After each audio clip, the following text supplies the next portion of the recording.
আপনি কি কখনো ভেবেছেন আমরা যে বাতাসে শ্বাস নিচ্ছি সেটা যদি একদিন না থাকে? আপনি কি ভেবেছেন আপনার সন্তানের ভবিষ্যৎ কেমন হবে যদি এই পৃথিবীতে গাছ না থাকে? আজ আমরা এমন একটি কাজ করতে চলেছি যা হয়তো খুব ছোট, কিন্তু এর প্রভাব হবে অনেক বড়। আজ গভীরের পক্ষ থেকে ছোট ছোট শিক্ষার্থীদের হাতে 70টি চারা গাছ তুলে দিচ্ছি। এই গাছগুলো শুধু একটা চারা নয়, এগুলো একটা আশা, একটি স্বপ্ন, একটি ভবিষ্যৎ, একটি প্রতিশ্রুতি। যখন একটি শিশু নিজের হাতে একটি গাছ রোপণ করে, তখন সে শুধু একটি গাছ লাগায় না, সে শেখে ভালোবাসা, দায়িত্ব আর প্রকৃতির প্রতি শ্রদ্ধা। আমরা হয়তো বড় বড় কাজ করতে পারি না, কিন্তু একটা ছোট কাজ, একটি গাছ লাগানো, এটাই পারে একটি বড় পরিবর্তনের শুরু করতে। ভেবে দেখুন, এই 70 জনের হাতে এই 70টি গাছ যখন বড় হবে, একটি একটি বনেই রূপান্তরিত হতে পারে। আজ যে ছোট চারা গাছ আমরা দিচ্ছি, আগামী দিনে সেটাই হয়ে উঠবে একটি বিশাল ছায়াদারী বৃক্ষ, যে গাছের নিচে বসে কেউ শান্তি খুঁজে পাবে, কেউ ঠান্ডা শ্বাস নিতে পারবে, কেউ জীবন খুঁজে পাবে। ভাবুন তো, আজ যে গাছটি আমরা লাগাচ্ছি, হয়তো কয়েক বছর পর এই গাছটাই কারো ক্লান্ত শরীরের ছায়া দেবে।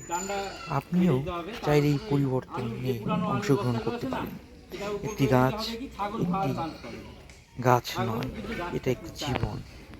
আপনার এই ছোট্ট পদক্ষেপ একটা বড় পরিবর্তন আনতে পারে। আমাদের পাশে থাকুন, লাইক শেয়ার করুন, আর এই সবুজ বার্তাটিকে ছড়িয়ে দিন।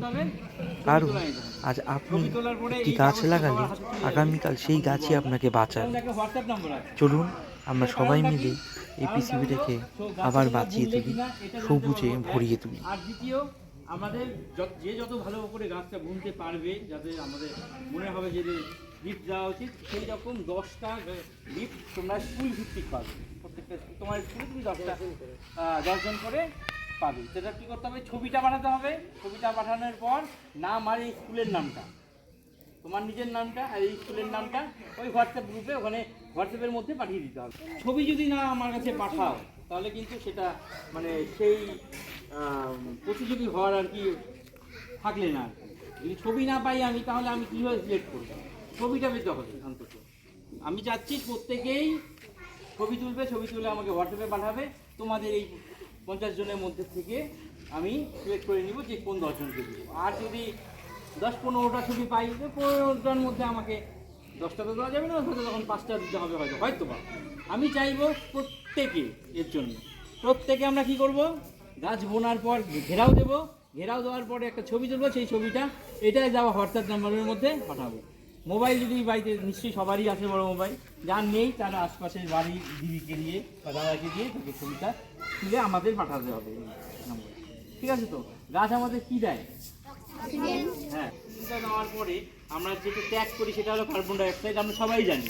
ঠিক আছে? তো সেই কার্বন ডাই অক্সাইডটাকে গাছ শুষে নেয়, এবং শুষে নেওয়ার পরে বাতাসে অক্সিজেনটা আবার দেয়। ঠিক আছে? পিউরিফাই করে মোট কথা, যে কার্বন ডাই অক্সাইডটা ছাড়ছি, সেটা আমরা সবাই জানি। তাও বলছি যে এই গাছটা বোনার উদ্দেশ্য এই, যে আমরা আমাদের অন্তত যে আমরা যে অক্সিজেনটা নেই সেই ঘাটতিটা পূরণ করবে। এইরকম একটা আইডিয়া করে আমরা প্রত্যেক বছর বছর তোমাদের গাছ দেবো। আগের বছরও দিয়েছিলাম, এবছরও পাচ্ছ, প্রত্যেক বছর পাবে। এই যে গাছটা বুনবে, ঘেরাও দিবে, ঘেরাও না দিলে গাছ বাঁচে না, এটা সবাইকে বুঝতে হবে। আর অবশ্যই এইরকম আমরা যখন শিশু ছিলাম, মায়ের যত্নটার খুব প্রয়োজন ছিল, সেই রকম এই গাছটি হলো একটি শিশু, একটা পরিষ্কার কথা। একে যদি যত্ন না করা যায়, এই শিশু কিন্তু বাঁচবে। ঠিক আছে? তো এটাকে এমনিতে যদি ভালো করে রাখা যায় তো বাঁচবে, কিন্তু ছাগলে খাবে, এই শত্রু আছে, ছাগল খাবে। এই জন্য আমাদের এই ঘেরাওটা দিতে হবে। ঘেরাও দিয়ে পাশে দাঁড়িয়ে ছবি তুলে বানাতে হবে সবাই দিয়ে।